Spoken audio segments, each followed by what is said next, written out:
Hi, Carolyn Dube here. I am playing with the Dylusions Ink Spray Pad today. This is a blank ink pad that you get, and then you use the Dylusions inks to create whatever color combination that you want.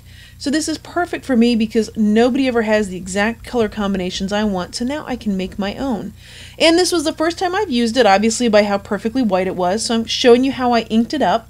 I did do the exact same thing with my second one. I did two so that I wouldn't have to clean them very often. One will be with cool colors, one will be with warm colors. I am going to show you how I do it with the cool colors, but you do the same thing when you do it with the warm colors, just trade out the colors you're using. So they recommend using up to 3 colors of the spray ink on the ink pad at any one time. And so I'm just going to kind of squirt them around and spread it around. I'm not really thinking about it. I'm just squirting to kind of cover the pad. And that's all there is to it. Everything is done now and it's ready to use.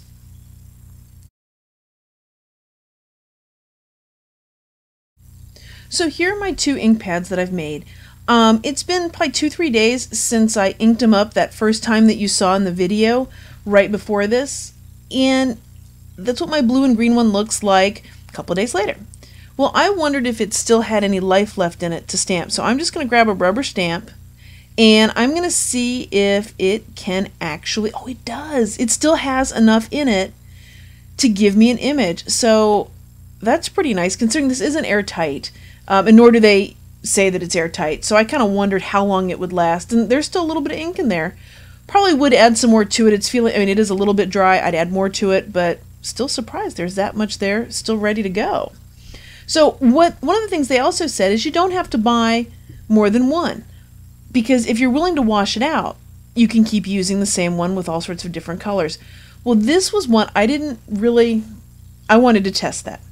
So I took this, was squirted up with yellows and pink and orange, and I rinsed it out under the sink. Now granted, I did that about 2 days ago also. And I'm putting on it just some plain white paper. So we're going to see it's still wet. So you can see how it's watery. And if there was much ink there, you know when it hit water it was going to come up. So I was actually able to rinse this thing out. I am really surprised. And it was not hard to rinse out. It did not take long. The water does retain in the ink pad quite a bit. Next time I probably would blot it dry with a towel or something so that it would dry out.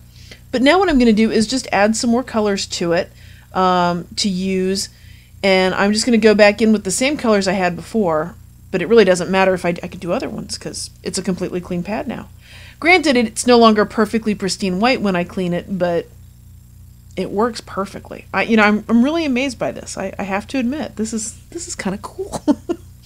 So I've got that inked up, and I'm going to take that same butterfly stamp, and it's still got a little bit of the blue and the green on it, and it doesn't matter. And I'm going to stamp it, and wow, nice look. It is nice and watery because there was a lot of water in that ink pad. I really should have dried it off, blotted it off. So here I've got my freshly inked up ink pad, and I'm going to use this stamp by Judikins, and I'm just going to build an entire background here. There's going to be lots of color variation, things that by just putting my stamp in a different spot each time on the ink pad, I'm going to get slightly different colors. And with this, one of the things I noticed is that the ink seemed very juicy, juicier than what I really expected. And it turns out that is because the ink pad still had a lot of water in it from when I'd cleaned it. And then I put the spray inks on top of it, so that's why it's extra juicy. At first I thought it was a mistake, because I probably should have dried off the ink pad from the water from cleaning it.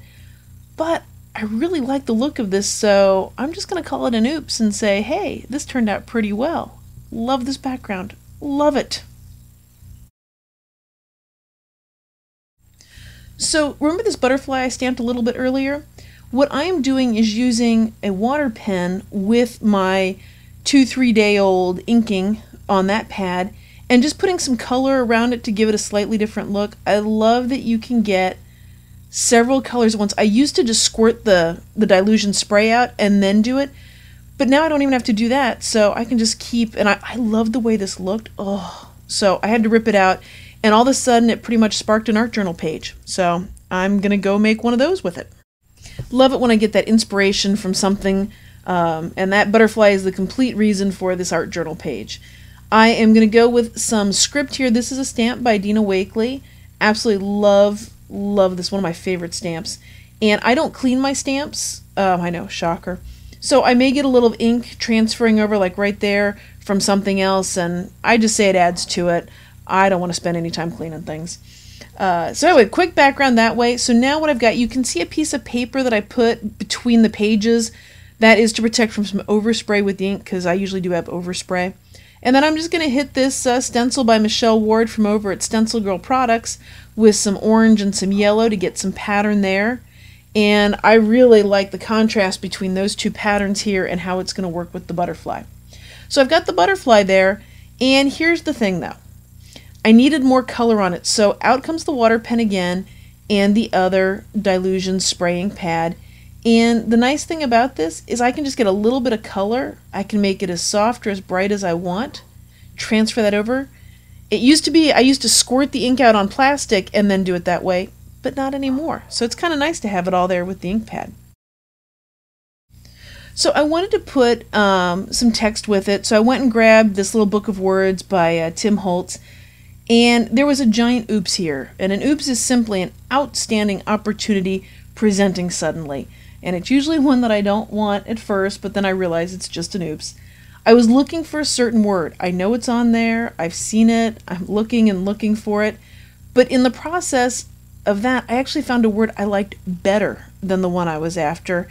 So it took me to a better place than I'd planned. So that oops was actually a gift to me as I'm doing this. Now, those words don't really pop the way it is right now. So I'm going to bring back that green ink pad again. And I'm just going to use that water pen again to color it in to really make those words stand out and pop. Well, thanks for watching. If you like what I'm doing here, I have a favor to ask. I'd appreciate it if you would support me and my art by sharing this video. I truly don't, words cannot put up, see, I'm tongue-tied already saying this. Words truly cannot express how it fuels the creative spirit when people take the time to share what I'm doing. Thank you.